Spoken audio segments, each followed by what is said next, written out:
clues and so forth and so on. You'll give us a lot of information on it. Okay, yeah, I wasn't sure what it was, but I'll check her out. I'm on the old Drake right now, if you can hear me, over. Oh, you're sounding good. Drake's sounding smooth today. So I'll turn it over to Randall. Are you there, Randall? KD4KIP. Yeah, I'm in here. This is Whiskey Victor 8, Romeo Kilo Lima, Randall with the Frontiersman Network. What is the Frontiersman Network? Well, it's just a group of folks networking together, dealing with skill sets, everything from gardening to basic building a fire back with a stick and a string or a piece of flint and a stone to water, to up to...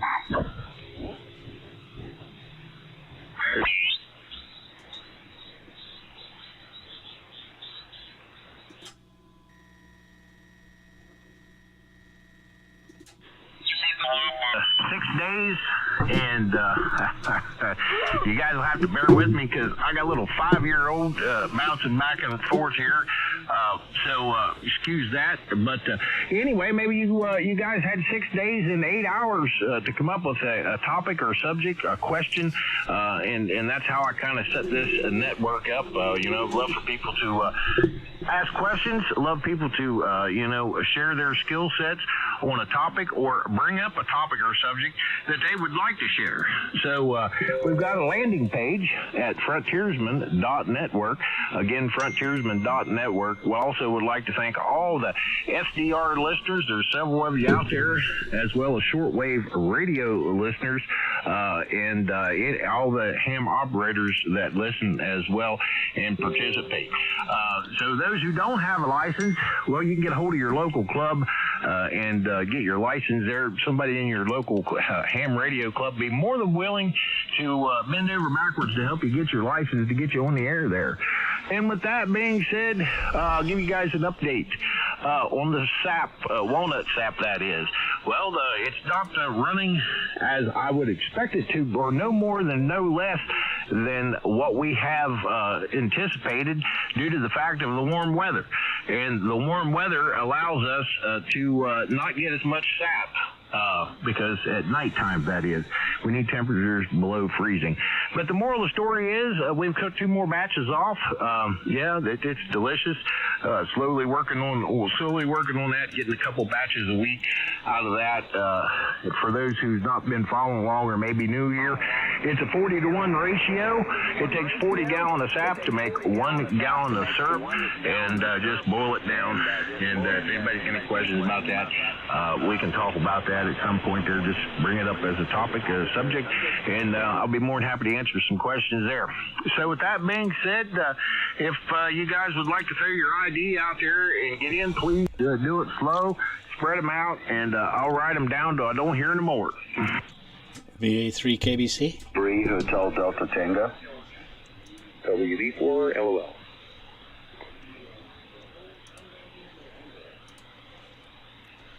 KD4KIP. That's the one you want. I want in here with you today. He's got a lot of good information too, Randall. All right. Well, we got special guest Buck. Buck, if you'd be so kind, I got your name down. If you'd throw your call sign out there.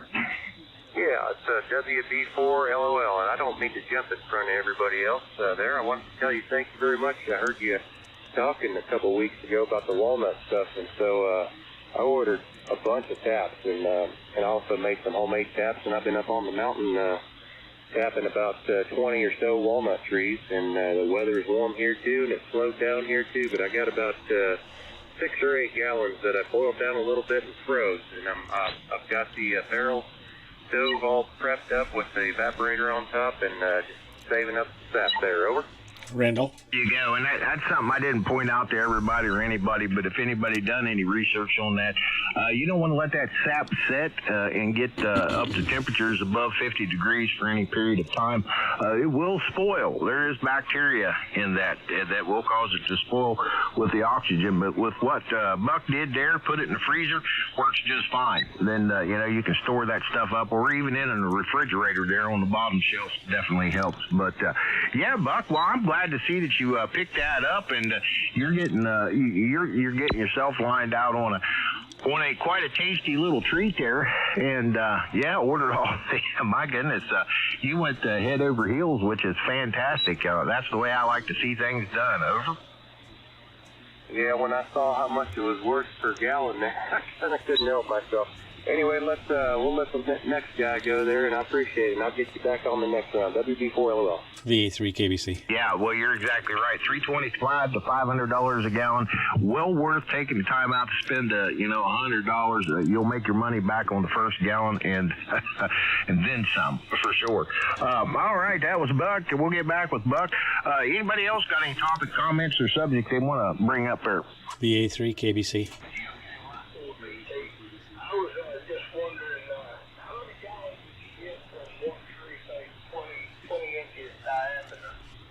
Well, I don't think anybody could probably give you maybe a ballpark estimate, but what it boils down to is how much water it's being fed. If it's near spring, if it's dry out, how much can you get?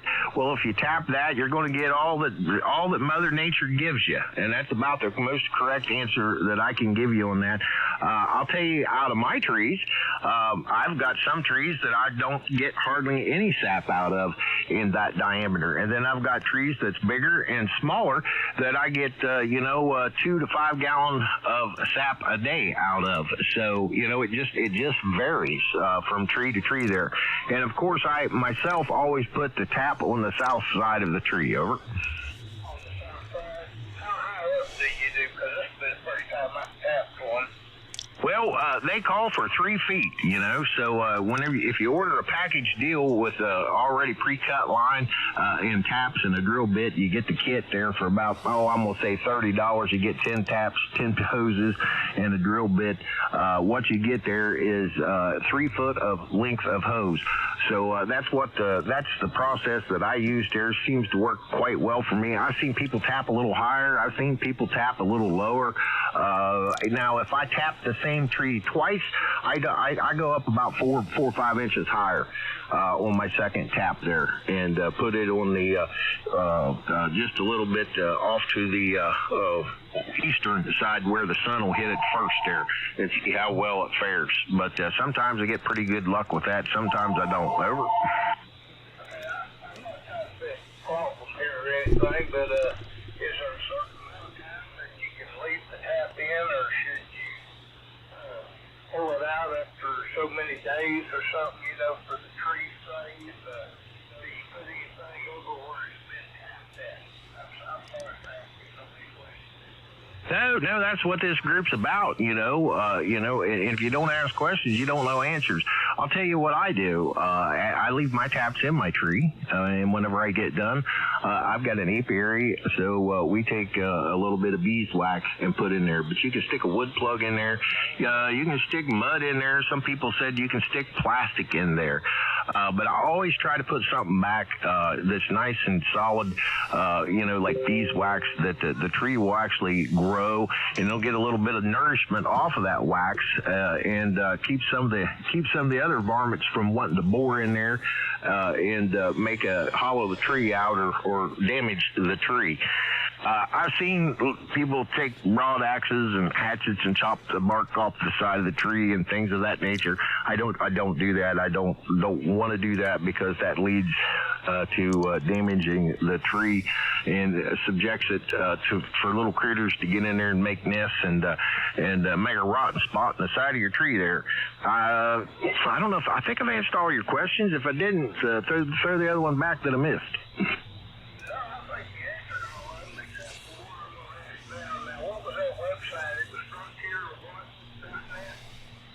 Frontiersman.network, and all it is a landing page. There's just a few pictures of place that you can join us on an SDR. As time goes on and we grow, and I'll bring this up here, I'll just bring it up now. I'm thinking about changing the time and date, or not date, the time on Sundays to accommodate some other people. Before everybody gets out of here, I got a list of things, and if I could get everybody to throw their time time out when it's convenient for them. I know so far it's been this, but there's some other people. What I'm going to do is try to take the majority and rule with that and change the time so I can accommodate some other people that cannot get in here at 2 o'clock. There's at least 20 other people that I know that want to join this that can't get here in Sunday afternoon at 2. With that being said, please someone remind me before we get out of here so I can get a vote and get a count and just start making times down and writing them down. As you guys would throw your call sign out, just throw a time out there, and I will give you plenty of time to think about it. No pun intended, but towards the latter part of the net here, we'll do that. But back to the Frontiersman.network. Again, as time goes on and we grow, the page will grow. I'm going to let the page grow with us, and it's growing pretty quick. We are here, so we need to do some updates on the page and take care of that right here in the near future, hopefully by next weekend. Over. VA3KBC. And I have a question. VA3KBC, please stand by. Randy, go ahead. Yeah, what do you, this is KD4AK, by the way, what do you do if the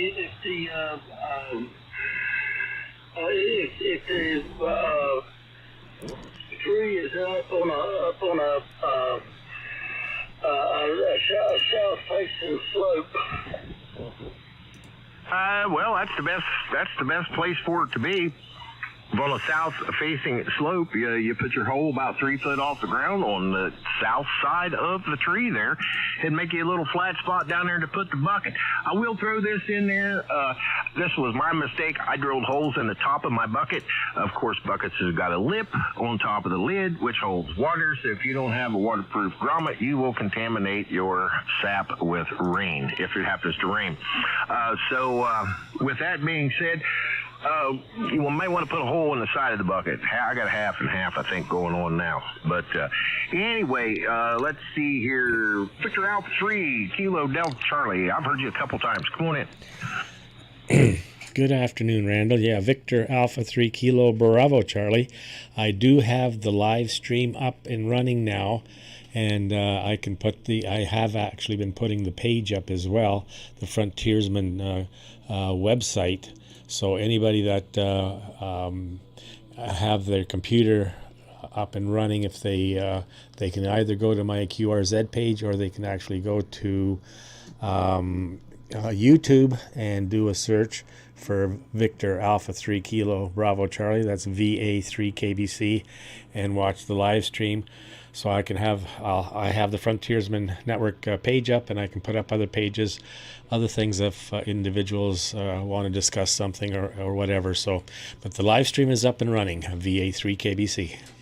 All right, thanks for that warning. So please use proper, please abide by all the rules and regulations the FCC has provided us by. They're greatly appreciated, folks. Do kind, courteous, ham radio operating skills there.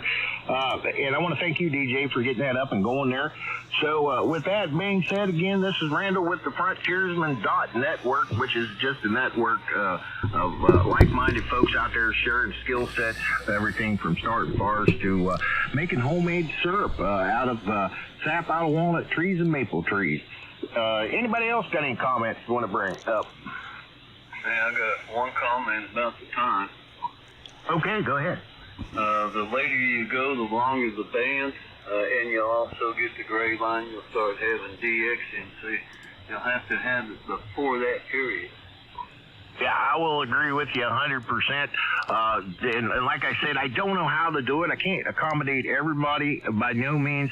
So I thought I would get a vote, let the majority rule, and we would go from there. And if things led up to, if I had to change the date instead of Sundays, make it another day, so be it.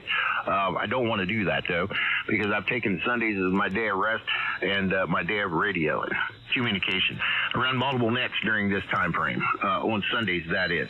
But thanks, Philip. Yeah, greatly appreciated. And I have taken the gray line definitely into consideration in the band going along, because we do have quite a few locals here that join us that I know I wouldn't be able to hear if it was too late there. So greatly appreciate it. Anybody else got any comments regarding the time or anything else we've spoke on so far? Yeah, I mean, 2 o'clock seems good for me on Sunday. I don't know what anybody else thinks, but that's fine with me. I copy that. Well, hey, since we got it figured out there, he threw his 2 o'clock out there. If you guys just want to do it now, you've had time to ponder on it. Everybody pretty much knows when the gray line comes through. So here on the Eastern Standard Time. So if you guys would take it slow and just throw a timeout with your call sign, I will get that wrote down and take all that into consideration on our final judgment there. This is Whiskey Victor 8, Romeo Kilo Lima, Randall with the Frontiersman Network. Please spread them out. And for ROQ 2 o'clock.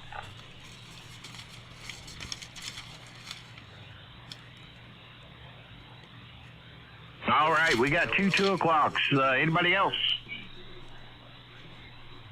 KC3 HDT. 2 o'clock does work for me. I'm new to this, so I'm flexible, whatever you guys want to do. All right, so we got another 2 o'clock. Anybody else? Yeah. W1KIP, 1400 hours. And you got AA1RL checking in. AA1RL, good to hear you back again today. Hey, we're taking a vote on time. Some people want to accommodate. I'm trying to accommodate everybody. Some people can't. So if this is a good time for you, or a time would be better for you, please throw out a time there, AA1RL. What is the time recess? Well, I was just going to run down there a little bit later and do a 4 o'clock session. It was brought up to my attention at 4 o'clock. There was 2 people that could make it at 4, and that's what I was shooting for there to accommodate them. But like I said, I'm taking a majority of vote, and that's what we're going to go off of. Majority rules there, over.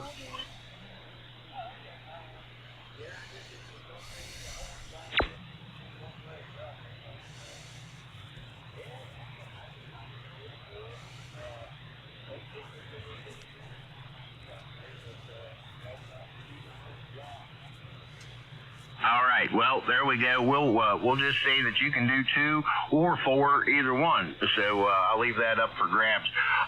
So far it's looking like 2 o'clock. I know there's several other folks in there. If you wouldn't mind throwing the time out, greatly appreciated, along with your call sign. VA3KBC. 12 minutes after 2.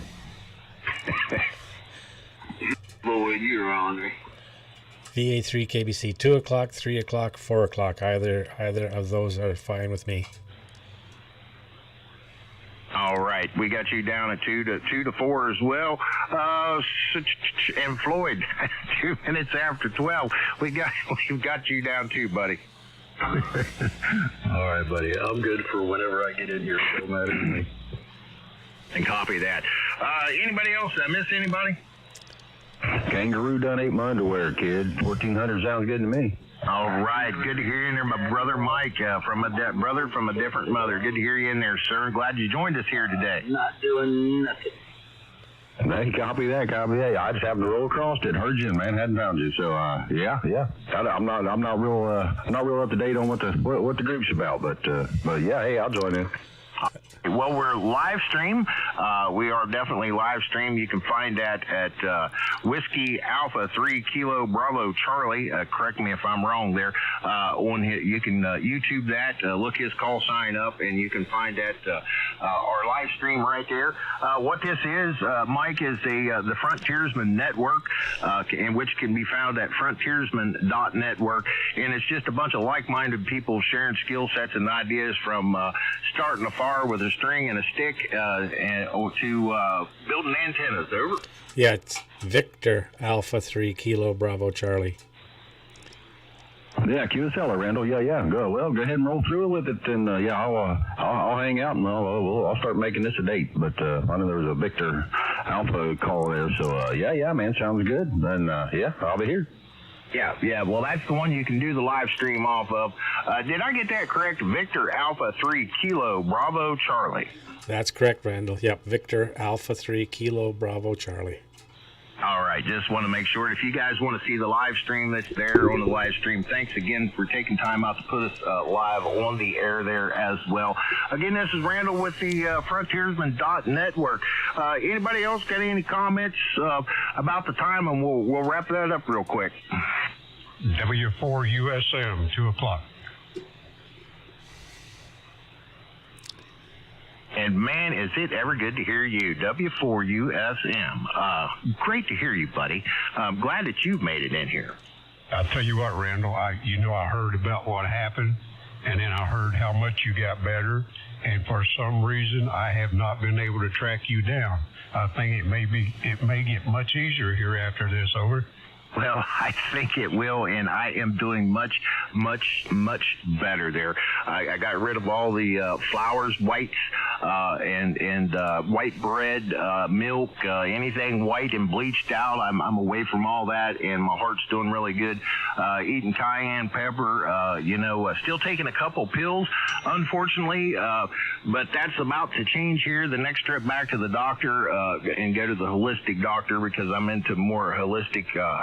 Doctors are good for operations and setting bones, but my personal opinion is for your health, I would rather go to a holistic doctor of choice. But that's just my opinion there. And doggone, it's really good to hear you, buddy. It is. It's been quite some time.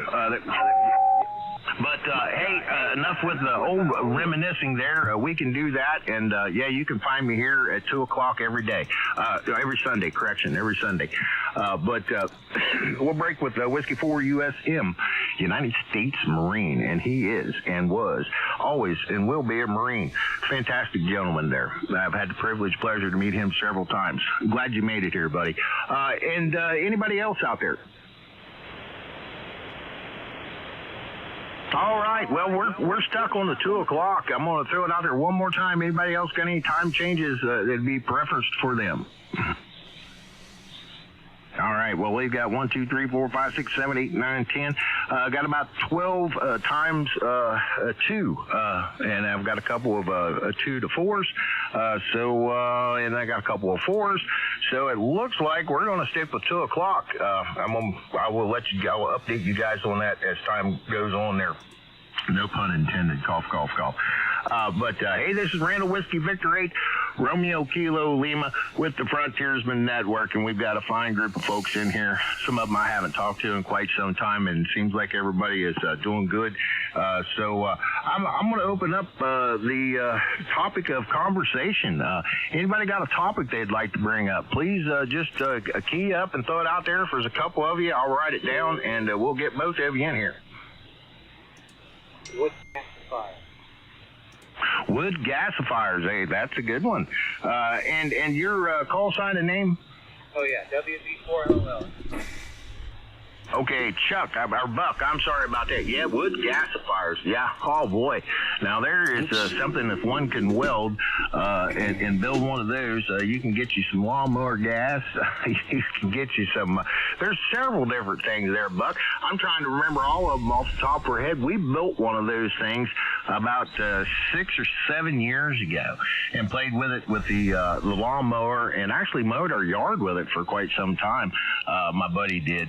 And that thing is something else. Maybe you can elaborate on it a little bit there, Buck. Over to you, sir. Yeah, well, I guess what they do is they have a barrel or two on there, and they put wood chips in it, and they get it started with like a 12-volt turbo fan, and get the gas flowing real good, and then they bolt the tube right onto their gas generator, and instead of gasoline, it uses the gas from the wood to make the combustion. And I've been wanting to build one. Just thought they were pretty cool. If anybody's got any information on them there, over. Yeah, I have up on the live stream right now. I have a website that's using wood to fuel a generator. How to build a wood gasifier with demonstration. So it's on the live stream right now. They also have one you can do, and you can burn plastic to make fuel. Hey, that's 24, ain't it? 12 times 2, that's 24, ain't it? Now, I'll tell you guys, this qualifies under a gasifier, but it doesn't consist of burning the wood thing. I don't know what this is called. I always call it a gasifier until I YouTube gasifier and found out it's what that Buck was talking about. But what we took a 2-gallon metal boat can, drilled 2 holes in the end of it, the far end, not the end where you put gas in. Drilled 5/8" holes, stuck some PVC pipe in there, got them about 1/4 of an inch off the bottom, and JB welded them in there. On the other end, where you put your gas in, on the lid, put a reducer in there, a 1.5 to a 1 inch. I believe that's what the hole was a 1.5.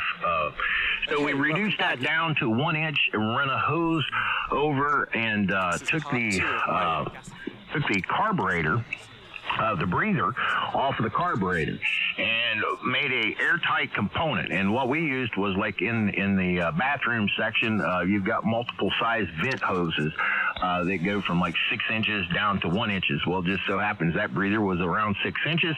It fit right around there. And then the 1 inch piece of rubber hose we had fit in there and put a clamp around that. So what you got is a metal gas tank for a boat with 2 3/4-inch pieces of pipe on the end, a reducer, and what you do is you pour a pint of gas in that or a gallon of gas in that, and you shake that up a little bit. And to prime it, you put one hand on one pipe and you blow on the other one, and that blows that gas into the engine once it goes across the pipe. In the middle of that piece of plastic pipe, before you get to the breather, there is a carburetor or a homemade air filter that I called it, an air filter, which just consisted of a T that would allow me to put a little more oxygen in there. And what I was getting out of them, or we was getting out of them, we was getting 45 minutes to an hour and 15 minutes at a 3,500 draw on it on a pint of gas, a pint of gas for an hour and a half. Is what we was getting. It's not called a gasifier, but that thing is pretty cool. But back to the actual gasifier, I wish I could remember how many different fuels you can actually make off that thing. I think 4, if maybe not 5. Does anybody know the answer to that? I do not know the answer to that. This one was just wood chips, the one that I saw. There's also biomass, which is a wood chip thing, and you can burn charcoal and other kinds of crap in there. Then there's biogas, which I think is like oil and vegetable, all that stuff for your diesel engine. Yeah, well, I don't do Google a whole lot. I'm going off of memory and experiences, and that's how I do this net here. Sometimes I Google stuff, but you can tell when I Google stuff because I'm searching for words, because I'm not very good at I'm not very good at multitasking there when it comes to that. But the one that we built years ago had 3 containers on it that I know that, and then we had a little dripper thing that picked up the sap and stuff out of it, and we made glue out of that off the gasifier. Used that to utilize to make glue, and then we run it over, and we actually had a liquid gas that came out of it that would run a lawnmower without any problem. I definitely wouldn't have stuck it in my vehicle, especially trying it out. But like I said, we used the lawnmower and pushed the lawnmower around the yard and made our own gasoline there for the biggest part of a summer, and it worked quite well. And that thing put off a couple other fuels as well, but I don't recall. I think there was like a methane or an ethane gas But you needed to capture that down and model that up if you was going to utilize it in that form, or while you was making it, you could run it over and power a 2-burner stove there. Over. Randall? Could you kind of make it like a motion? You know what I'm talking about with the coil and all that to come back up as it cools and then it just drops the gas? Yeah, sort of. That's exactly how it works. And DJ, go ahead. Okay, what I found here, a wood gasifier takes wood chips, sawdust, charcoal, coal, rubber, or similar materials as fuels and burns these incompletely in a firebox, producing wood gas, solid ash, and soot, the latter of which have to be removed periodically from the gasifier. The wood gas can then be filtered from tars and soot ash particles, cooled and directed to the engine or fuel cell. Most of these engines have strict purity requirements of the wood gas, so the gas often has to pass through extensive gas cleaning in order to remove or convert crack, tars, and particles. This is I found this on Wikipedia, and it's the history of it. The first wood gasifier was apparently built by Gustav Bischoff in 1839. So, as I said, this is on my on the live stream, so you guys can kind of see a little bit of that too. And what the gas produced is nitrogen 50%, carbon monoxide 27%, hydrogen 14%, carbon dioxide 4%, methane 3%, and oxygen 0.6%. There we go. I do know that you can burn different types of plastic in them, but of course we didn't do that due to the fact that it wasn't the end of the world, and we didn't want a ticket. But yeah, you can burn rubber, tars, and plastic, and certain types of plastic definitely puts off more fuel. But that kind of reminds me of here I was worried about a little bit of that, trying it out to learn how to make my own gas. But yet across the big pond, there's billions of tires being burned up, thousands and thousands of acres as we speak. But anyway, enough with that. I didn't want to get a ticket. But yeah, you're exactly right. There's several other products that you can put in that thing to actually get multiple different forms of fuel out of that to run several different things. The old gasifier. This is Randall, Whiskey Victor 8 Romeo Kilo Lima with the Frontiersman.network is our landing page. And my goodness, we've got a bunch of folks out there today, and I'm glad to see everybody is out and willing to participate here with us on the Frontiersman Network. Anybody else got anything to add to the gasifier? Just a little history. VA3KBC, whatever they are.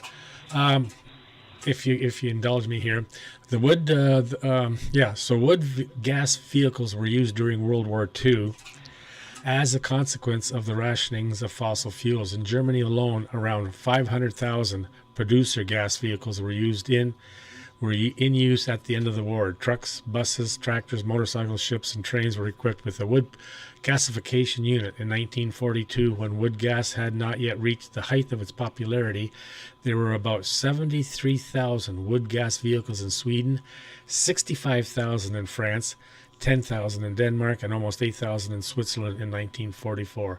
Finland had 43,000 woodmobiles, of which 30,000 were buses and trucks, 7,000 private vehicles, 4,000 tractors, and 6,000 boats. Wood gasifiers are still manufactured in China and Russia for automobiles as the power generators for industrial applications. Trucks retrofitted with wood gasifiers are used in North Korea in rural areas, particularly on the roads in the East Coast. So there's some history there. VA3KBC. How about the trains? The trains were had wood propelled for the toll, and what wasn't they? Yeah, I believe that was the steam engine there. Holy cow, that was a lot of information. And something I just got to thinking about when he was reading them off about automobiles. I want to say Gus, the Turtle Man in North Carolina. He had a little Toyota, maybe, I think it was a Toyota pickup truck, that he had a gas fire on the back of it, and he was running that thing all around his farm, and they was doing all this work. And then one day he was out cutting a tree down, and somebody, one of his helpers, forgot to put in gear, and coasted down the hill, and it all flew apart.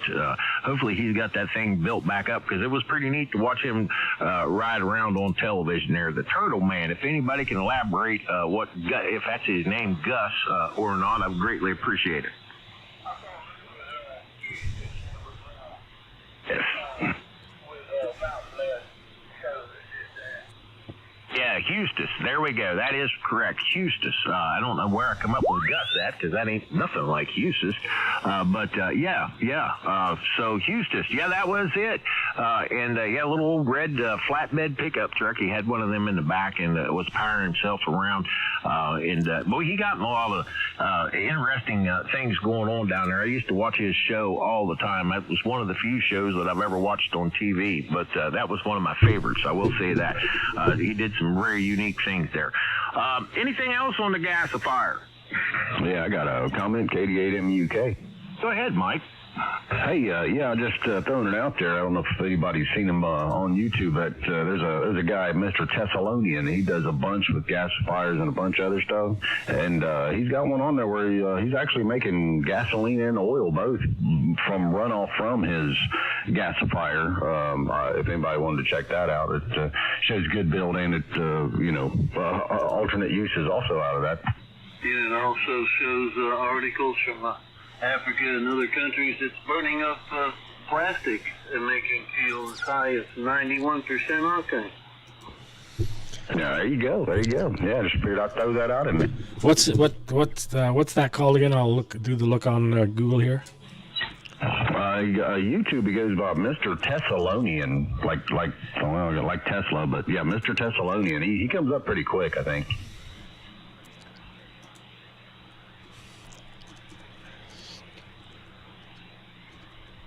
Well, Mike, I really appreciate you sharing with that. I'm sure DJ, he's quick on the fingers. He'll find something to pull it up and throw it on the live stream. We are live stream. This is Whiskey Victor 8 Romeo Kilo Lima, and with the Frontiersman Network, and all the folks out there who's joined us to participate. There's a whole bunch of folks in here today. Again, I want to thank all the shortwave listeners and all the SDR listeners and all the YouTube watchers. Now I can throw that in there as well. Again, this is Whiskey Victor 8 Romeo Kilo Lima, Randall with the Frontiersman.network if you'd like to see our landing page there. And all it is a landing page at the present time. It will grow as we grow. So hopefully by next weekend we'll get some changes on there. Again, this is Randall Whiskey Victor 8 Romeo Kilo Lima. Back over to you, DJ. Okay, I'm having trouble spelling that, so if that gentleman would give me what you think his name is again, please. Oh, sure, yeah. It's, as far as I can tell, it's just Mr. MR, all one word, Mr. MR, then Thessalonian, Tango, Echo, Sierra, Lima, Echo, Lima, Oscar, November, India, Alpha, November. I believe that's going to be I think it'll take you directly to him, I think. Yeah, I got just back up again. So, Mr. MR, TEL. No, TESLONIAN. TESLELONIAN.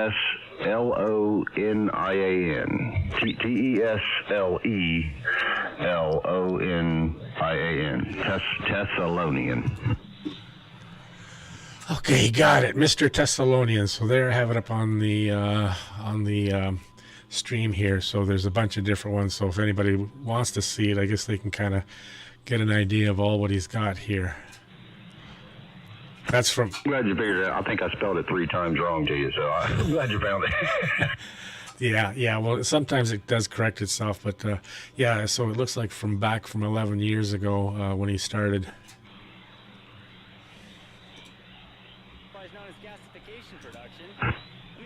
All right, and you can find the live stream again at, let me get my glasses. I want to make sure I read this off correctly. DJ's website on YouTube. If you go to YouTube and look up Victor Alpha 3 Kilo Bravo Charlie, you can find the live stream there. And we are live streaming the Frontiersman Network here this beautiful Sunday. And any other comments about the, any other comments dealing with the wood gasifier? This is the first stage of recovery, first stage of capture of crude here, bio-crude. No, nothing hurt. So you guys can look that up, give you something to check out there in the future of the wood gasifying system. There's multiple uses and multiple fuels you can run off of that and get different forms of product that you can use for survival needs there if one would be interested in going that route there in an emergency situation. Always good to have a backup plan, that's for sure. But this again, Randall, Whiskey Victor 8, Romeo Kilo Lima. Anybody else got any topics or subjects or comments they'd like to make? Yeah, that's right, Philip. Let's everybody ID real quick. This is Whiskey Victor 8, Romeo Kilo Lima. Kilo Delta 8, Mike Uniform Kilo. VA3KBC. Whiskey 4 Uniform Sierra Mike. All right. Thank you guys for IDing. And anybody got any comments they'd like to bring up? Any subjects they'd like to talk about?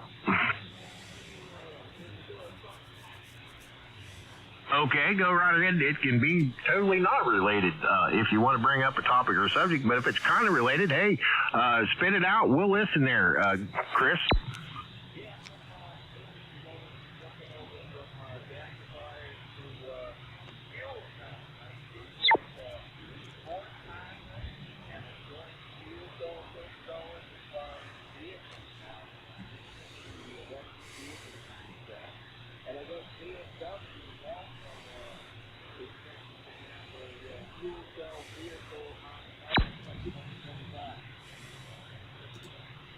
Well, that's very interesting. Fuel cells. So can you elaborate on or what type of a fuel cell? Since it's not battery. I mean, are they going? What are they going to burn? Wood, diesel, multi-fuel engine?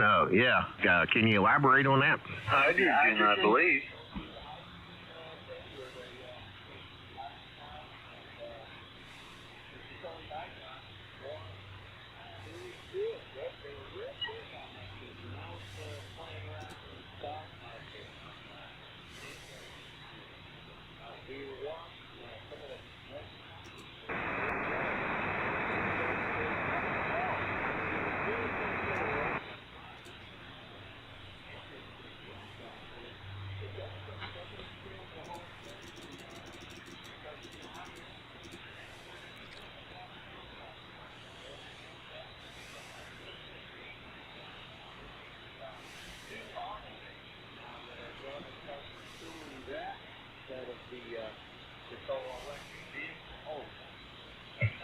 Maybe it was the government that squashed that.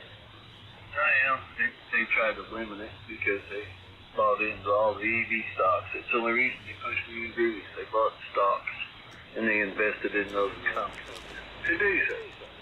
And when it fades out, they'll sell those stocks and go to something else, and that's when you know the big change is coming. And then you watch the politicians trade up. They explain a lot about what's happening with the energy market. The hydrogen cells, that's been around for a while. They've only got 3 manufacturers, one's overseas, 2 are here, that are going to start perfecting it. I don't like the hydrogen on demand aftermarket that you can put on your vehicle that only produces hydrogen when you start the motor. And when you shut it off, there's no hydrogen cell to worry about somebody ramming into you and blowing it up. Over. I have seen several folks out there that had produced hydrogen cells similar to what you're talking about there, Philip. And there was one gentleman that I followed for a long time, and then he just up and disappeared. I don't know whatever happened to him. He used to be on YouTube. I don't recall his name off the top of my head, but he came up with this idea several years back, and actually probably one of the first people that I heard speak on it. And I followed him for a while, and then again he just up and disappeared. Don't know whatever happened to him. But anyway, this is Randall Whiskey Victor 8 Romeo Kilo Lima with the Frontiersman Network, and I'm going to take a quick break here and throw out Old School Survival Boot Camp. For those who would like to meet me, I do a free show and tell class up there. It doesn't cost nothing to get in my class. And my class has to do with ham radio. I do an intro on ham radio. I've got several folks that's going to show up there to Vinton, Ohio. There's 185 plus classes. I have a few folks again that's going to come up there and show up. We're going to set up some ham radios, give some demos, some hands-on experience, and try to get a few new hams on the books there and get them to get their license. I don't know exactly how many people will be there, but several thousand. There's always several thousand people up there at Vinton, Ohio. Very family-oriented organization, and I think, if I'm not mistaken, there's like 56 kids classes.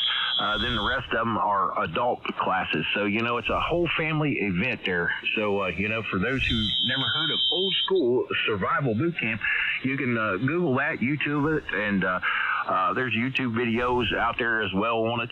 And but that's in Vinton, Ohio, the weekend of May 17th, 16th, and 15th. I believe that's the weekend, 15th, 16th, and 17th. Friday, Saturday, and Sunday again in Vinton, Ohio. And you guys want to shake my hand, feel free to stop by, take some classes, and venture over to the ham radio tent. I have no problem at all. Let you talk a little bit if you are already a amateur operator. So this is Randall Whiskey Victor 8 Romeo Kilo Lima. Back to the group. One more comment about fuel sources. There's an article that came out of Jakarta, which is over there in the islands of Indonesia. Gentleman over there makes vehicles that run on compressed air.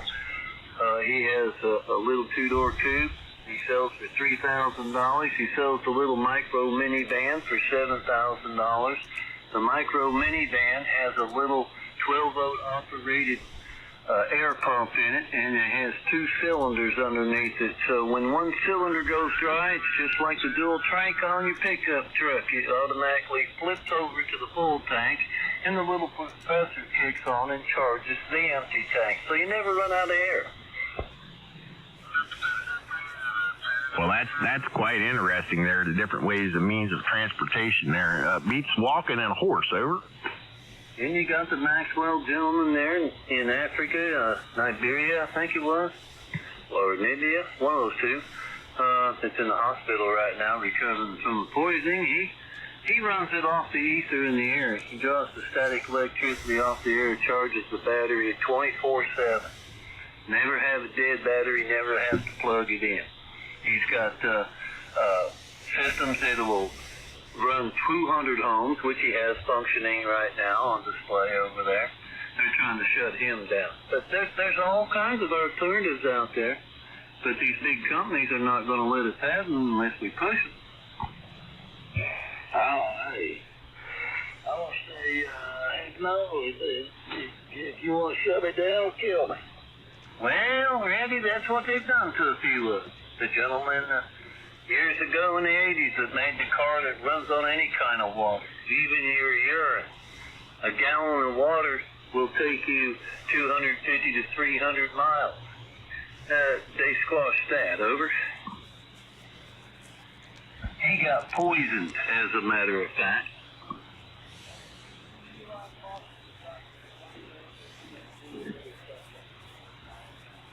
Oh, yeah, well, it's money grab.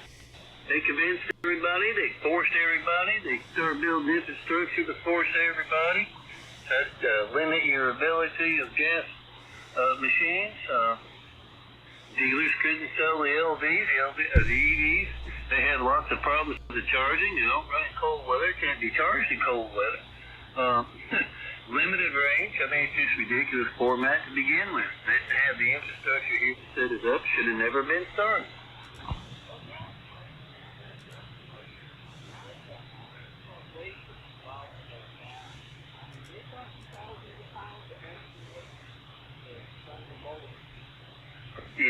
Well, not only that, you can't recycle them. There's a sodium oxide battery out there come out of Africa. They don't want people using it, but it'll probably be some form of new revival use. It's totally recyclable, and there's no contaminants.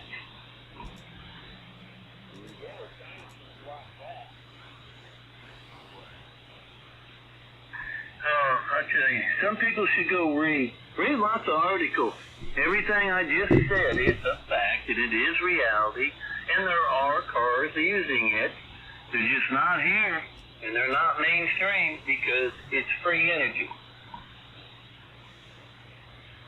Well, this is Whiskey Victor 8 Romeo Kilo Lima Randall with the Frontiersman Network. This is a controlled net, by the way, folks. I don't think I mentioned that, but this is a controlled net controlled by a net control operator.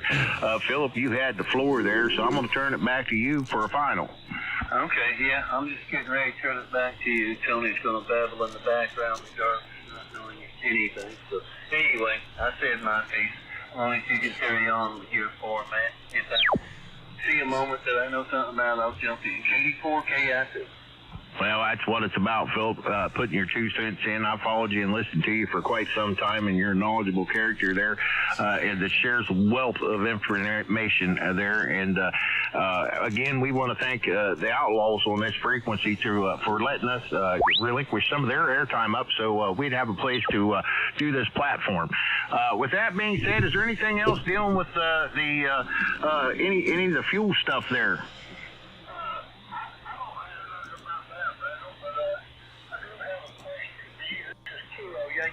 Bravo Tango. You was talking about them classes you're giving and all. Do you travel and give them any at all, or do you do it all right there in Ohio? Well, I do a lot of show and tell. I go set my equipment up, because I do parks on the air. I do, I'm in the emergency communications, and, I can pull up somewhere and have a printer set up outside the hospital and ready to go in less than 15 minutes. Okay, with thanks, Kevin. good communications and capable of printing whatever out. These classes here, I take one time a year to run somewhere up in Ohio there, most generally to old school survival boot camp and deal with them because I enjoy the group of people up there. And I do that. As far as going anywhere else, like I said, I don't charge anybody for anything. I am a VE, but it takes three of us to do testing. So mine's more of a hands-on experience along with an intro. So I do an intro, and my intro pretty much, we already know what ham radio is about. I have to elaborate on that too much. But long story short, it does, you can do more on the ham radio you can do on the cell phone there. It's kind of like the old version of the cell phone, to sum it up all one thing. It's used every day, as we all know it. Then I just tell people to get a hold of their local ham club after they go through the class. Someone in that local ham club will be more than willing to help them get started, so and be their mentor, or Elmer, so to speak. But that's kind of like sums it up real quick there. Anything else? Do you have a website for the boot camp?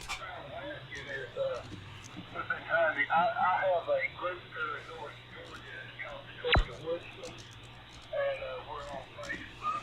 Well, we're also on MeWe, but they kind of get somebody. I'm just not good at giving classes, and I'm trying to get more and more people interested in ham radio and what you're doing. For a hobby, and I just wondered what you charge or anything, if anything, did you here in Georgia to come out and give a demonstration to some of our members. Anyway, thank you. This is KY4BT, turning me back up from that. KY4BT. Yeah, just get a hold of me sometime and give me a date and time, and we'll work out some legalities. It's been a while since I've been to Georgia. I wouldn't have an issue at all running down there, but we'll work the legalities out. Like I said, I don't charge nothing for my class. I do set up a tip jar if someone wants to leave me a tip, I don't have a problem with that. That helps with my fuel. And it's not a necessity on that as far as that goes at all. I don't actually myself, I don't set the tip jar up.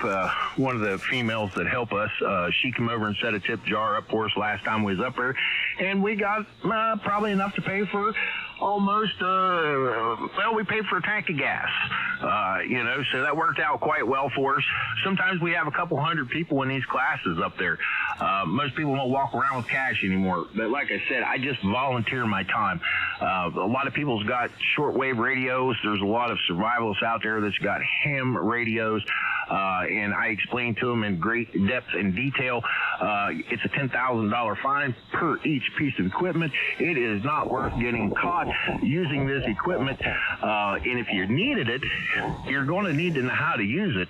So you need a license to learn how to use it, because hands-on experience is the best. From that, it leads you to, not getting a $100,000 plus fine there possibly. But that's that with that there. DJ, you had a question. Yes, oldschoolsurvivalbootcamp.com.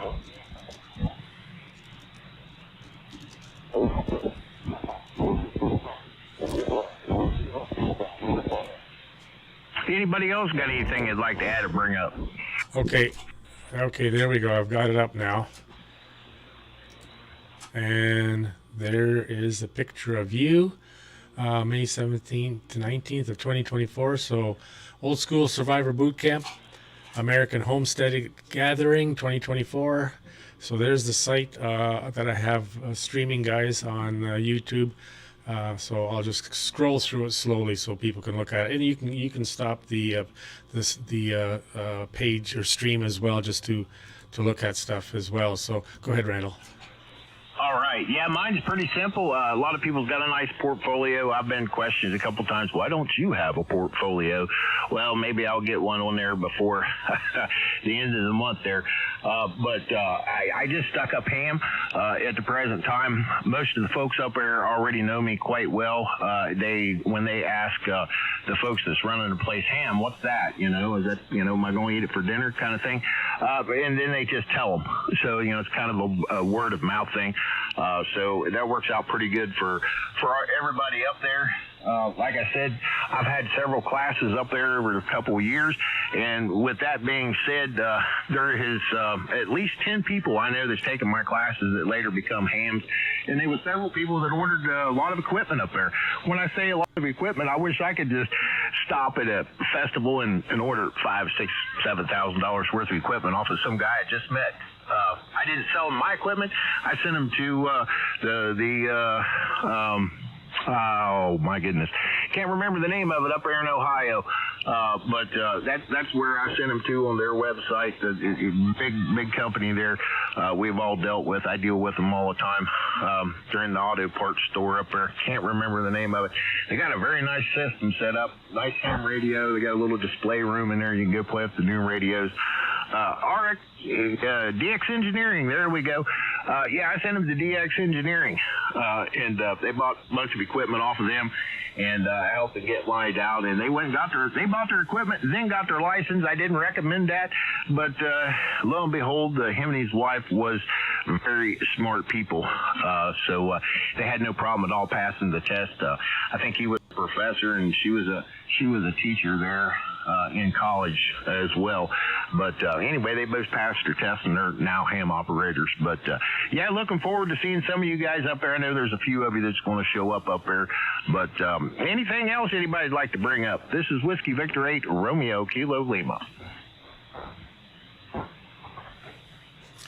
This is quite a good website. Questions, KD8MUK. You take a late check-in. I got a guy that I just turned him on there. He's listening, but he ain't jumped in yet. Yeah. Tell him to come on in. Definitely, Mike. Kilo Echo 8 Whiskey Lima Sierra. There he is. That's Eli. Eli, Kilo Echo 8 Whiskey Lima Sierra. This is Randall, Whiskey Victor 8 Romeo Kilo Lima. Good to hear you in there, Eli. Yeah. Thanks for letting me join in there. Just listening here on the side and just seeing what I can learn. So thanks for letting me jump in there. Hey, not a problem. How this works, it's just a rag shoe roundtable. If you got a topic or subject you'd like to bring up, or you have a comment or a question, you just throw it out there, throw your call sign. If we miss you the first go around, we'll get you on the next pile up. If there's a pile up there, we will definitely get you in there. Yeah, I'm glad Mike got you in here as well. Maybe I can get you down there, Mike, and come visit us at the old school survival boot camp. But with that being said, back to you, DJ. I know you started to make a comment, and I'll let you elaborate on what you think of that website. Okay, so just want to make sure, old school survival boot camp at gmail.com, or by contacting Bob and Tara Dodrell, is that right? Yes, that is affirmative. Okay, so guys, that is a very informative website. Stores and tickets, classes, instructors, class schedules, class registration, camping, lodging, more. Long page. It's very, very informative, very interesting. So I think it's worth taking some time to go through it, and you might get something out of it, even for a friend or whatever. I mean, blacksmithing, homesteading, bushcraft, butchering, and blacksmithing. Oh man, I've got my dad's anvil in our garden here in the front of our place here, and I used to sit on a block of wood and turning the crank on the kiln, what he had the coal in, and I would run the fan, and he would take the plow shears and peen them out so he could get another 100 acres out of them before they're completely wore out. So blacksmithing, I understand that. I love the smell of the coal because it was different coal that was used. And off-grid living, prepping, herbalism, emergency medical, wilderness survival, home. A lot of interesting stuff there for people. And just a little off the subject a hair, we've been watching a lot of YouTube stuff. There's a couple in oh boy, I can never pronounce it right, Kazakhstan, and it's called Country Life Vlog, and they have two sites, CLV and Country Life Vlog.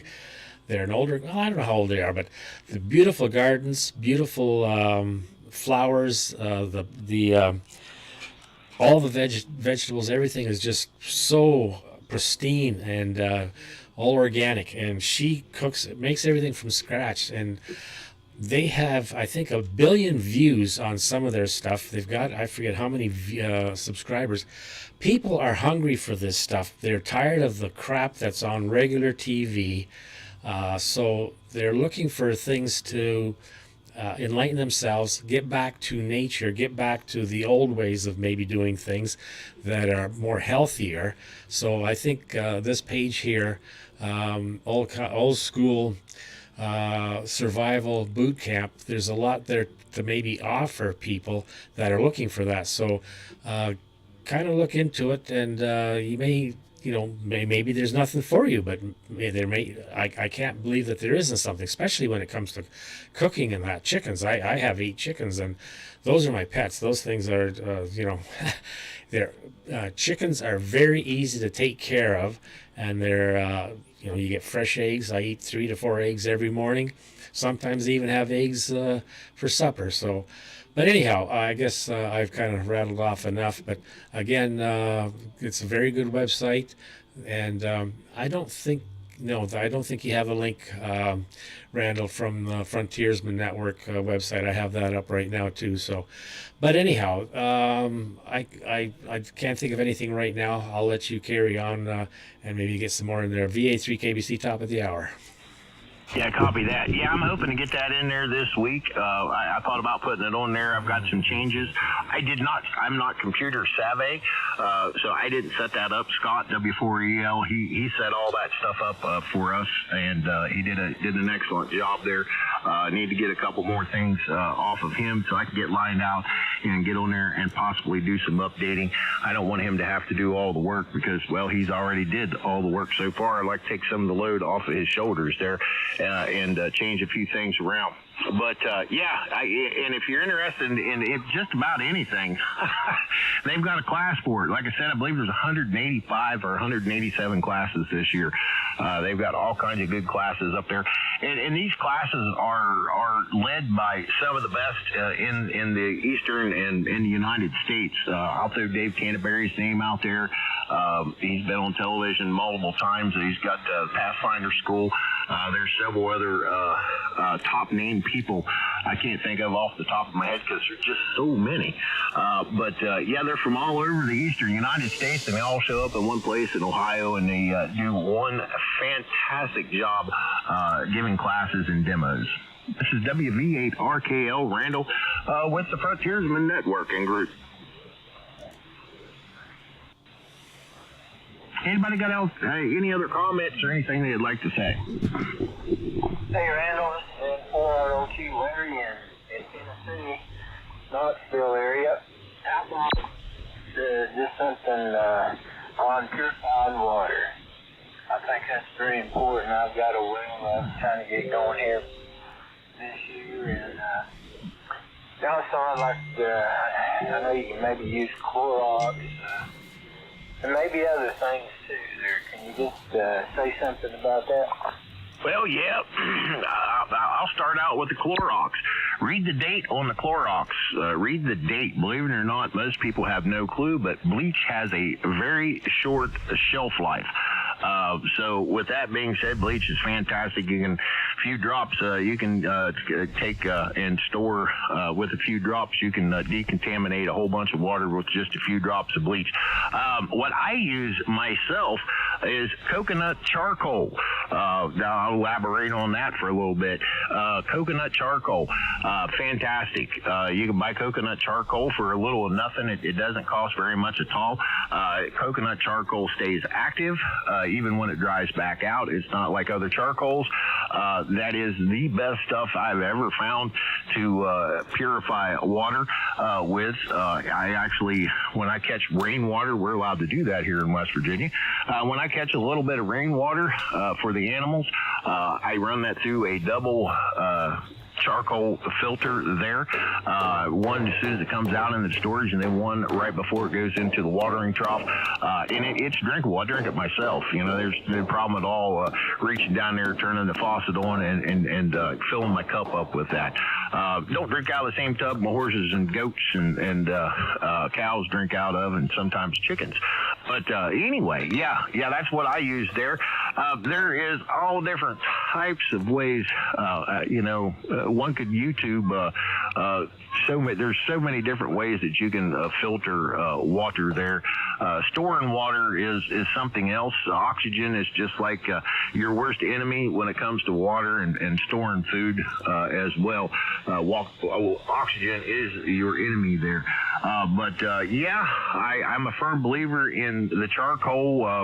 And that's the route that I would actually go if I was going to try to do any form of a spring water or well water. I would use a charcoal system. Over. Coconut charcoal system.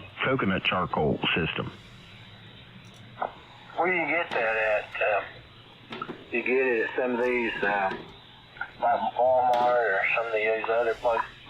Well, I don't know if Walmart may sell it. I'm not sure about that. I never checked here. I just do Amazon, and I think it's like $10 will get you like 8 pounds or something. I can't remember off the top of my head. It's been a while since I ordered it, because the last time I ordered about 10 bags of it, which I have enough to probably do me with what I do with it. For the rest of my life and probably my kids. Hey, Randall. Yeah, Randy, go ahead. WV8RKL. Yeah, Kitty Break. I have heard that stuff that comes out of plastic is bad for you. What about that?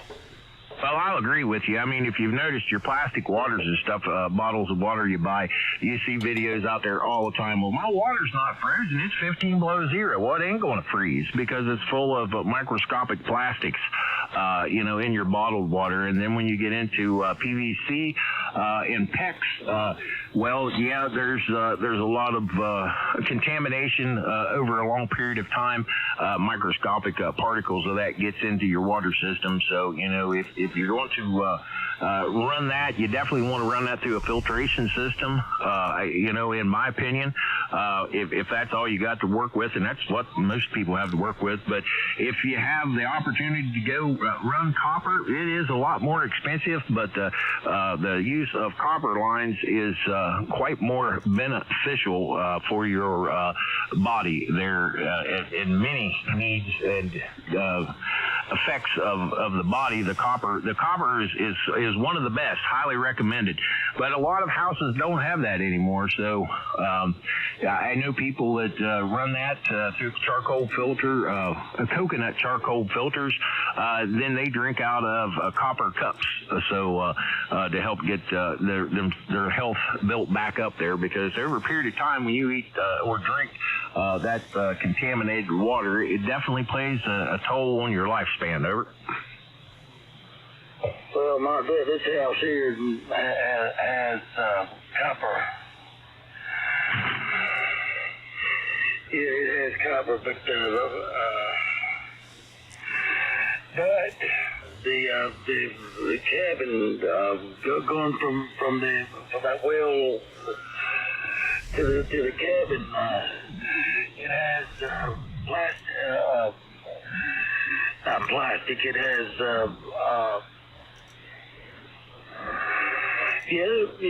plastic pipes. Yeah, copy that. Yeah, PVC or PEX probably. PEX, I would assume that's what majority of folks use nowadays. Them shark bites are fantastic when you get them to work right. Cough, cough. And that line's really simple and easy to run. You know, I've run a bunch of it in houses as a contractor. I run miles of it, and myself personally in my house, I don't run PVC or PEX. I run copper. But enough being said with what I do there on that part. Anybody else got any comments or topics they want to bring up there?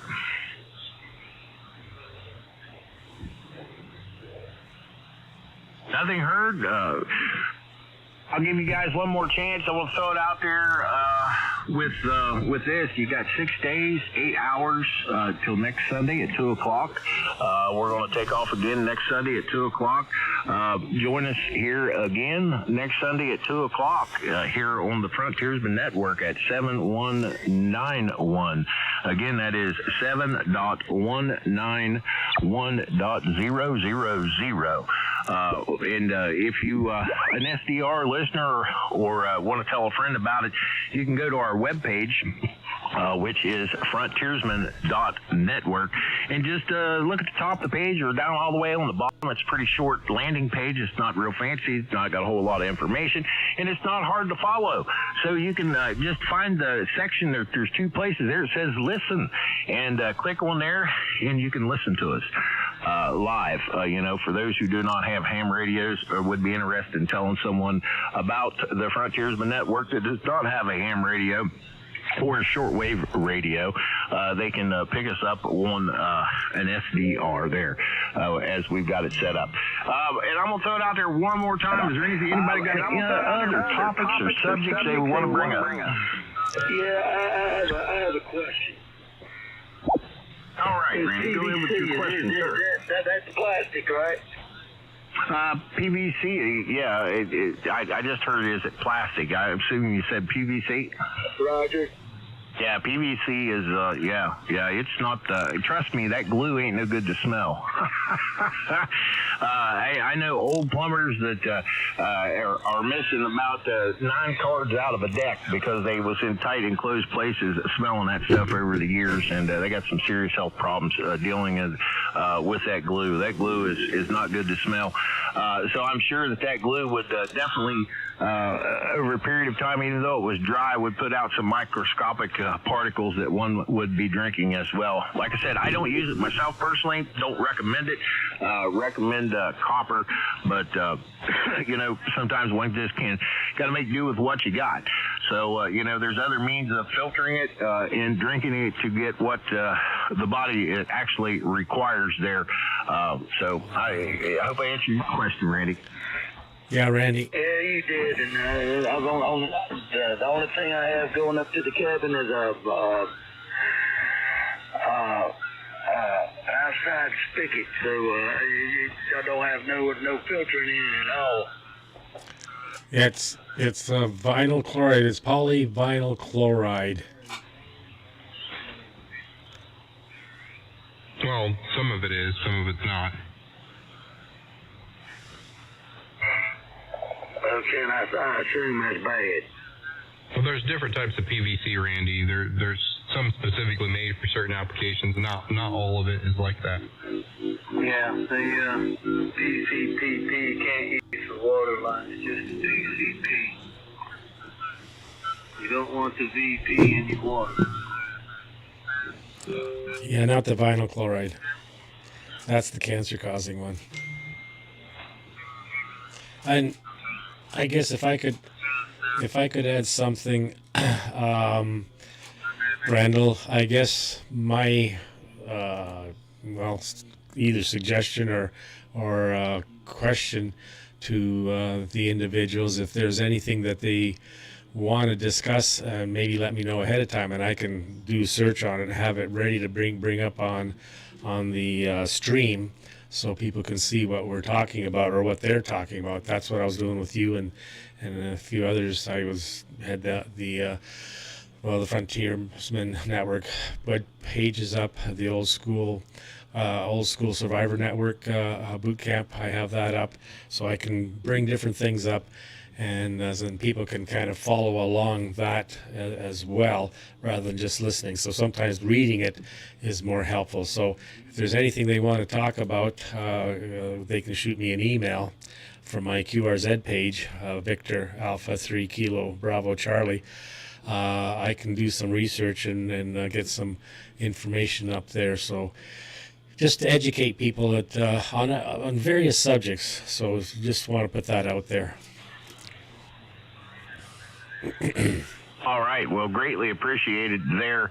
And you guys heard him there, heard DJ.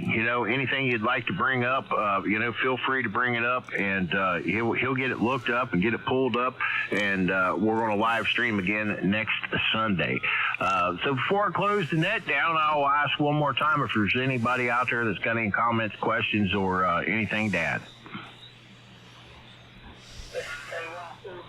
I just want to say, man, I'm glad you played this. I really enjoyed it. Keep up the good work. I'll be back here next Sunday.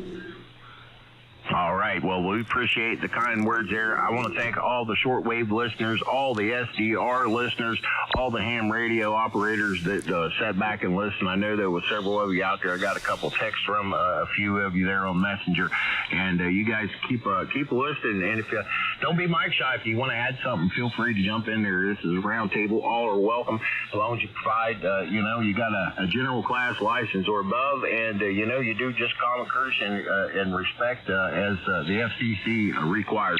More than welcome to join us here on the Frontiersman Network, which can be found on frontiersman.network. It's a good landing page there. Feel free to make a comment there on the page. We have a section to make a comment. If you have a subject or a topic you'd like to bring up, there would be the place to bring it up. And, you got all week, 6 days and 8 hours if you get up at 6 o'clock in the morning. So with that being said, one last time, any more comments? Lord have mercy. What I would like to remind people is that this stream is saved to YouTube, so you can go back anytime in the future and find it. What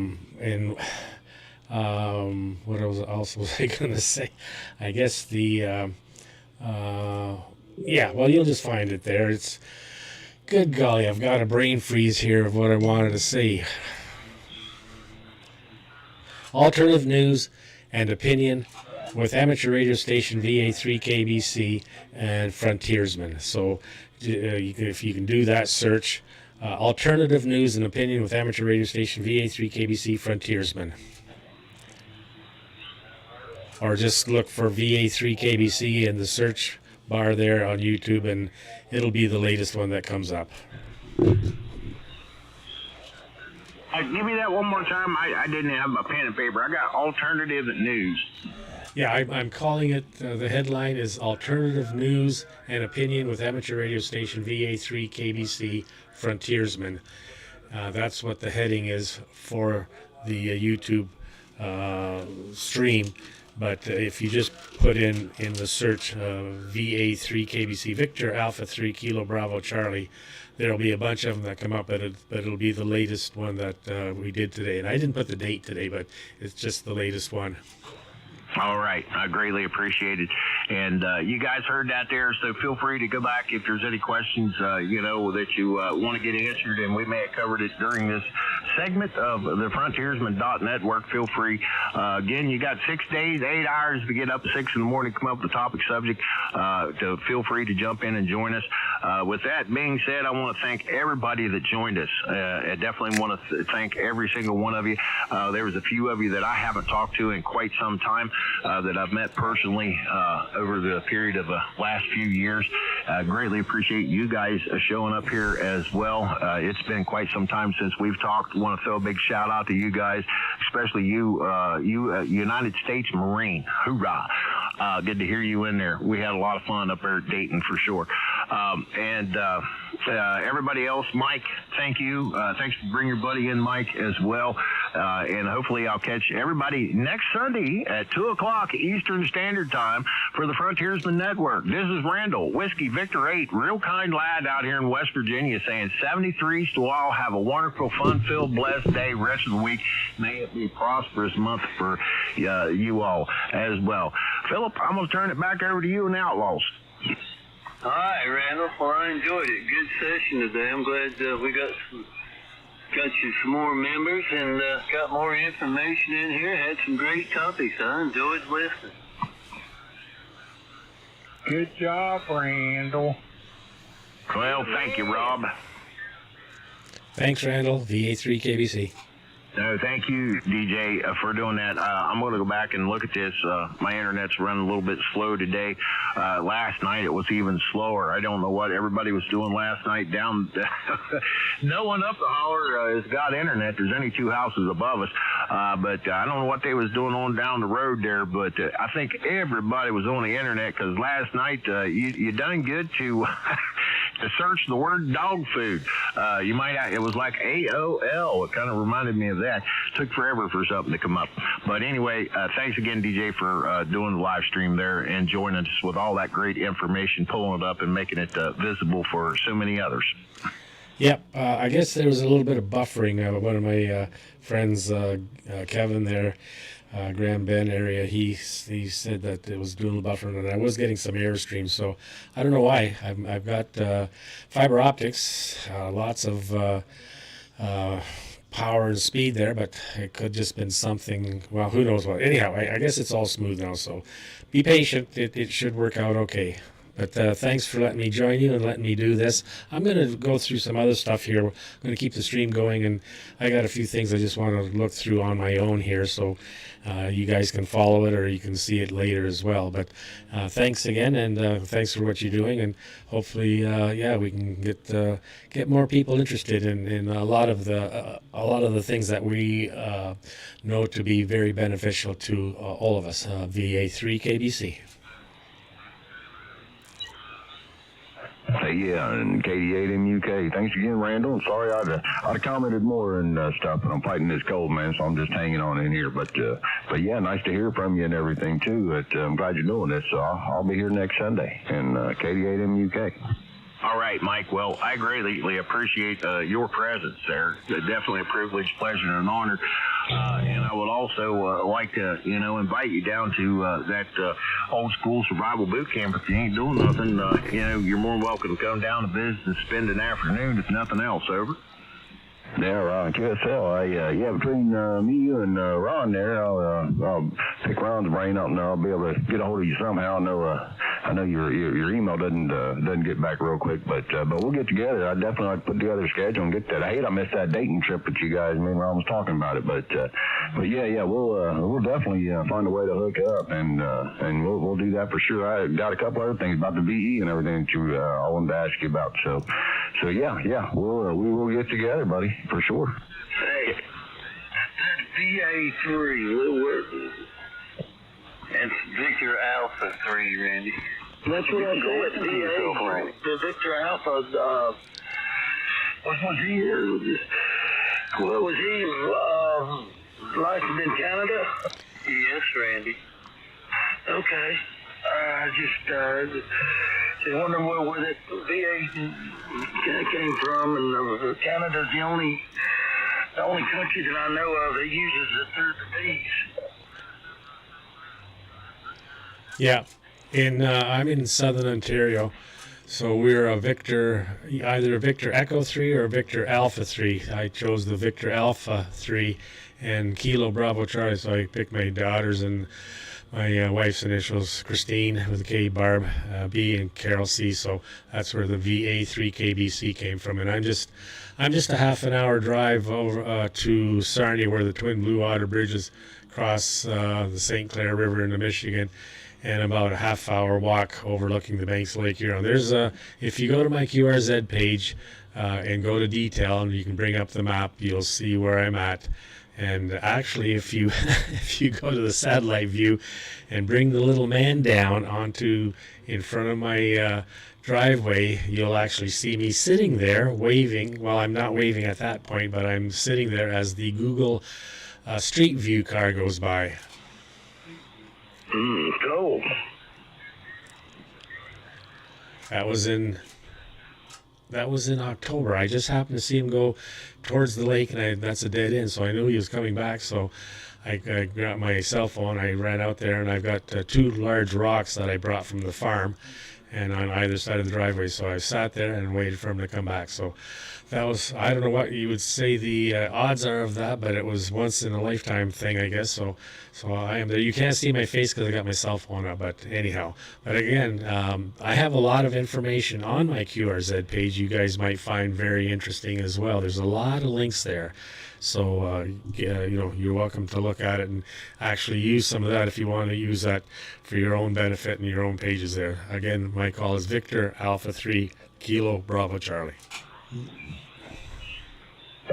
Okay, I might just do that when I get my eyes fixed. I got a cataract. I understand. Now that would explain why it comes in so well to me. I'm pretty close then. I've got a 3-element Mosely beam for 40 meters too. Yeah, that's what it sounds like. I'm in Ohio. You're fairly close to me, so that would explain. Yeah.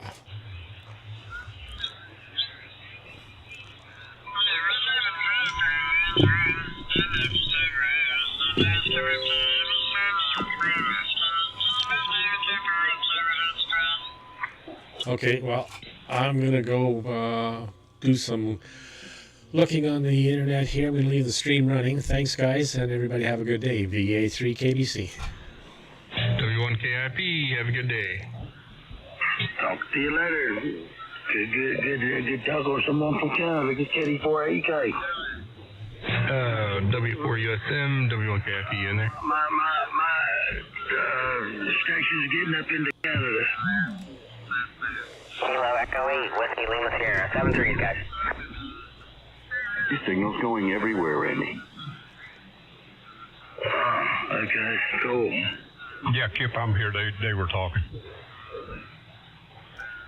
I got you. Yeah, I heard Randy and them. I didn't think anybody was on the key. Yeah. There's a couple people that's pretty far out there have a hard time pulling in. That might have been them. I don't know. Yeah, we got somebody carrying on a Q-Soul on 90 for the last hour. Mark's a little wide on 95 again today. A little noisy here. It's not as noisy now. Evening, Rob, Ron, and evening, Kip. Sorry, I fighting this cold, man, so I didn't say too much, but just wanted to wave a hand. KD8MUK. Hey, Mikey, how you doing, buddy? Good to hear you today. I'm glad it's picking up for the Frontiersman. There's a lot of good people and there's a lot of information.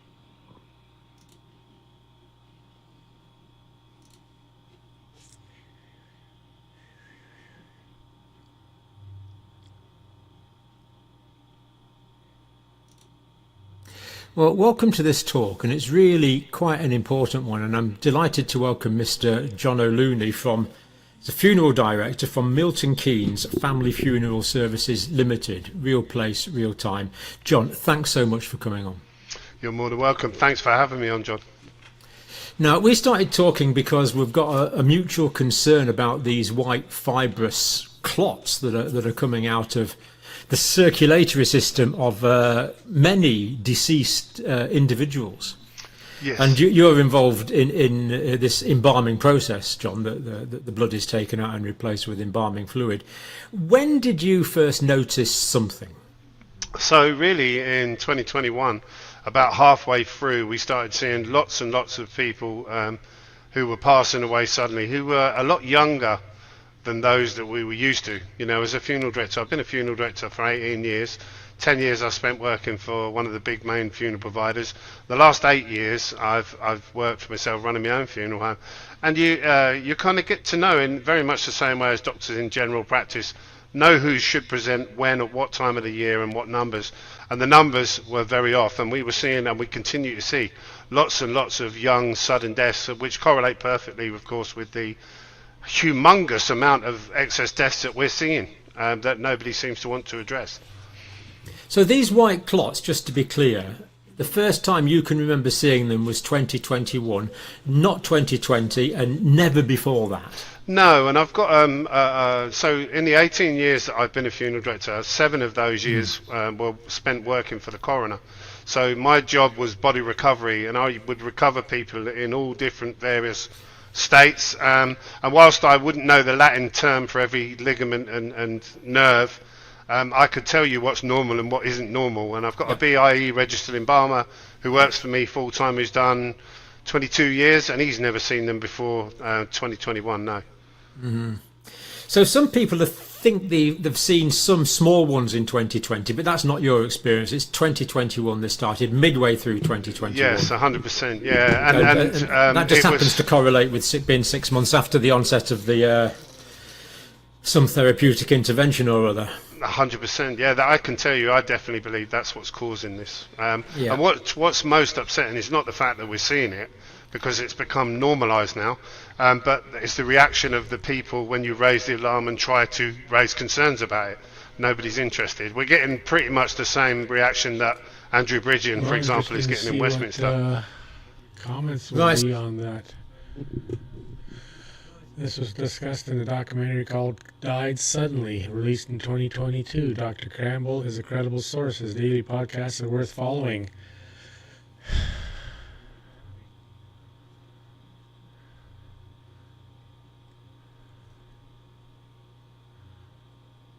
Well, this is from Small Dead Animals, so anybody wants to find that website. I look at this one several times a day. Here's another headline: spinning doctors. When you see these kinds of headlines, is it any wonder that customers are turning away from the mainstream media in droves? Apparently the worst thing about gang rape is not actual gang rape, but rather the possibility that political movements that the mainstream media doesn't care for might gain ground because of it. So terrible. Kamala, the town drunk. I watched that. Yeah, she was drunk. Things you're not going to see on CBC. There's lots of information here that you'll never see on the legacy media. It's very interesting what you can find now. Independent news. American Thinker is another good one. I really like to watch this one, read a lot of stuff on here. If he's too frail to fail, too old to hold, don't believe it. Basic brief semi-automatic pistol primer. Where do the Democrats go from here? Rape in Seattle, just another defund the police consequences. So this one's American Thinker. That's a good one to get a lot of information on as well. I'm also, I don't do Facebook, but I do Gab here. Let's see what's on the groups here.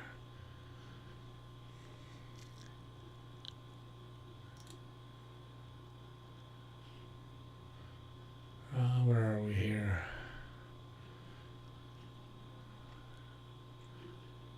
Home. Groups.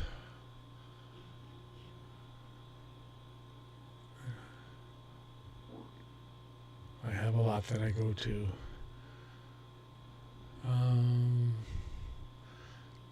Homesteading on and off-grid patriots. Alternative technology, travel in the USA, artificial intelligence.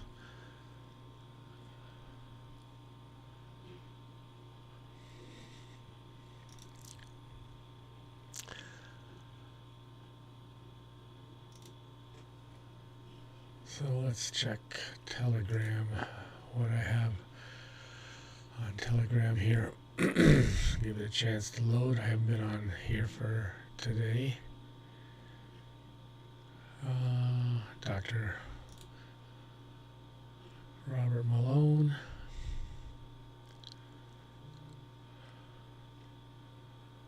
David Martin, Dr. Martin.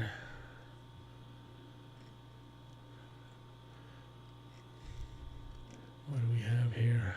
Yeah, poor little kid. Gee whiz. Day 13 after the shot. Very sad.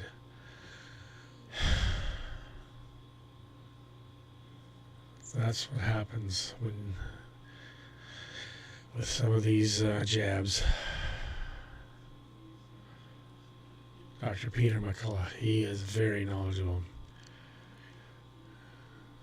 This guy right there should be hung for crimes against humanity, and same with this guy here.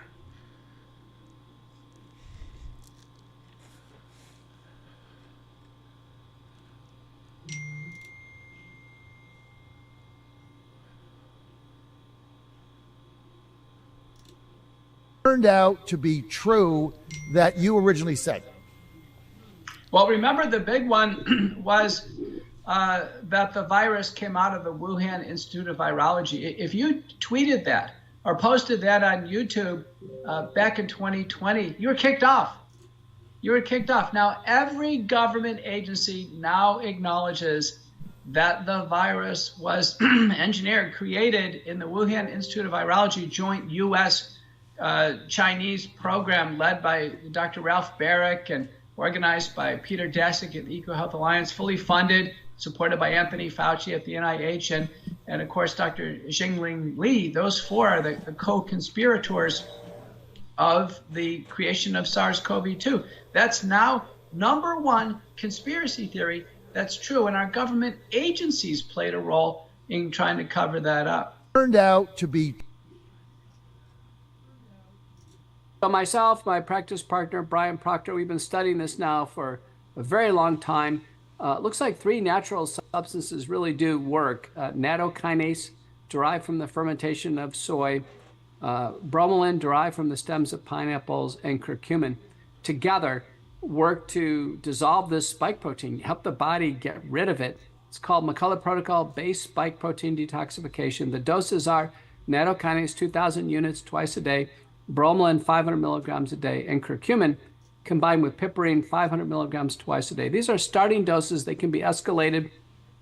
Most people who have vaccine problems or long COVID problems, we use other drugs in addition to this, but we found if you don't work to get rid of the spike protein, the patients don't get better. Most people need this for 3, 6, 9, 12 months. and they start to finally, these symptoms start to abate as we're working through it. So detoxification, we call it base because that's our base of what we do. Then we add other drugs to it depending on the findings. Now, we have no large prospective randomized clinical trials. I can't make therapeutic claims. I've held some big conference calls with doctors who've been doing this for a while, and they all say that their patients are getting better. But it's very disappointing that, this is now based on the art of medicine. I don't have the large clinical trials that I'm used to doing in order to guide recommendations. But in the absence of anything else, these large prospective randomized trials would take 5 to 20 years to get done. People don't have time. They've taken vaccines in 2021. They feel sick in 2024. We've got to get the spike protein out of the body. McCullough protocol, base spike protein detoxification. Go to my website, petermcculloughmd.com. That'll show you the concepts. The products, nattokinase, bromelain, and curcumin, they can be bought in any online retailer, natural food store, wellness company. I advise them as a chief scientific officer. They have a wonderful product called Spike Support. That's nattokinase plus 5 minor ingredients. They combine the bromelain and the curcumin in what they call the ultimate spike detox. But the concept of detoxification now is actually very well received. Most people I talk to online, they're saying, yeah, I got the vaccine in my body. I need to detox, and they understand.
It was propaganda put together for an intended purpose to suppress a narrative.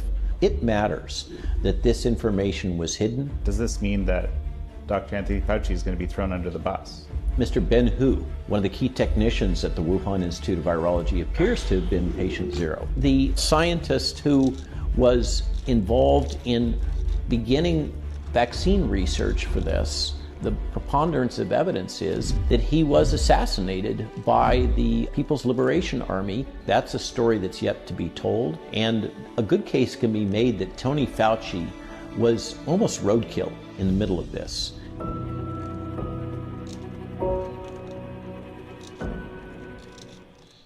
It was propaganda put together for an intended purpose to suppress a narrative. It matters that this information was hidden. We have Bobby Kennedy running, who is very vocal about the COVID-19 vaccine, and we progress to the election year. I suspect that the other candidates, Biden and Trump, will have to address this issue because let's do the math. Let me do the math quickly. 25% of the U.S. didn't take the vaccine. They were discriminated against very heavily. Their families shunned them. Their employers shunned them. This is a big issue for them. They're not going to forget. And that includes both people on the red team and the blue team. And this is a single issue voter, thing for them. And they're going to back Bobby. So that's 25%. And they're going to be motivated to vote. Then we have the newly vaccine injured, which is about 18% in the U.S. Maybe half of those have figured out it's the vaccine. So that's another 9. That's 34%, of the electorate in the U.S. where this is the single biggest issue. But if you look at the mainstream media, if you look at the candidates, it's the third rail. No one ever talks about it.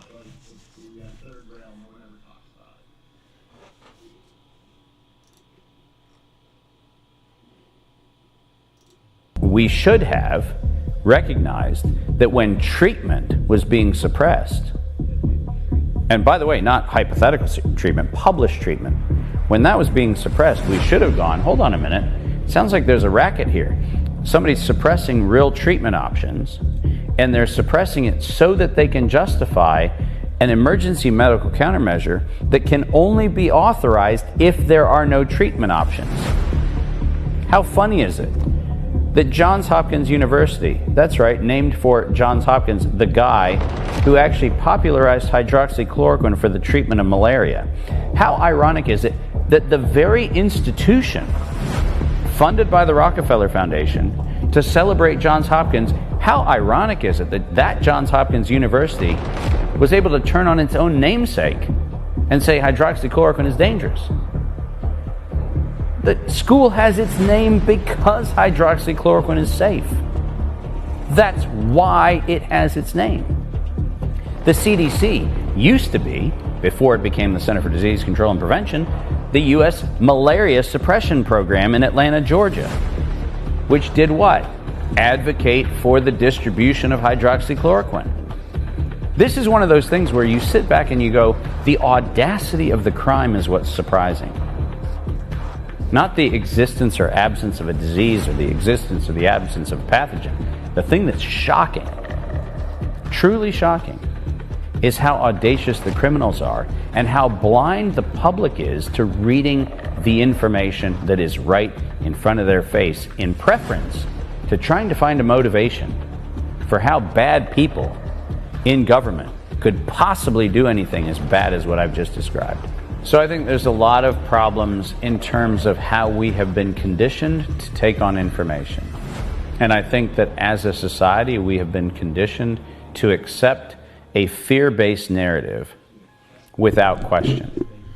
You'll recall, as I will, and I'm dating myself, but you'll recall when we were told that we should crawl under school desks in elementary school and hide under our desks in the event of a nuclear attack from Russia. Now, you'll remember those desks. They had a wooden top, they had a little metal casement, and then 4 metal stands. And somehow as children, we were conditioned to say that in the event of a nuclear blast, we were going to somehow be saved under our desks. Really? Does anybody know anything about radiation? Does anybody know anything about how nuclear weapons work? Because hiding under a desk merely means that your corpse is preserved, so when the Pompeii diggers come back to dig you up, they'll find nice little encapsulated children huddled under melted metal desks. It'll be phenomenal, and it'll be great for a museum somewhere. What a nonsensical thing to do. But why did that practice become ubiquitous across the country? It was to instill fear. Allows you to respond to an authoritative impulse. And I can guarantee you, every single person who is a parent over the age of 40 knows that they were conditioned to accept, be afraid, set any logic aside, and if the authority tells you to do it in fear, do it. And by the way, if you were like me, being a little smartass, because I was in elementary school, when you pointed out how stupid that was, you know what you got? Sent to the principal's office. See, this programming has been around for a long time, and we pretend like it's, oh my gosh, how did this happen in 2019? No, come on.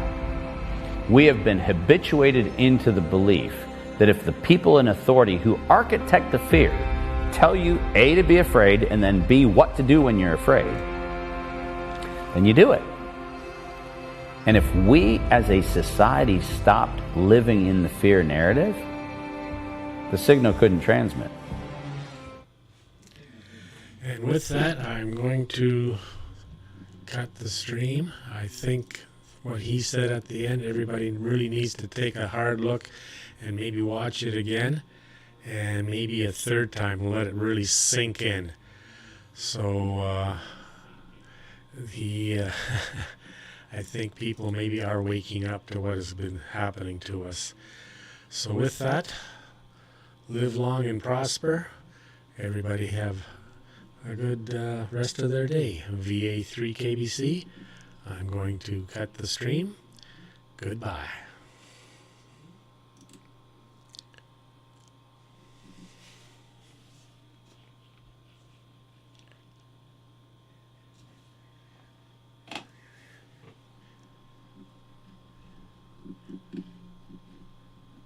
It didn't cut.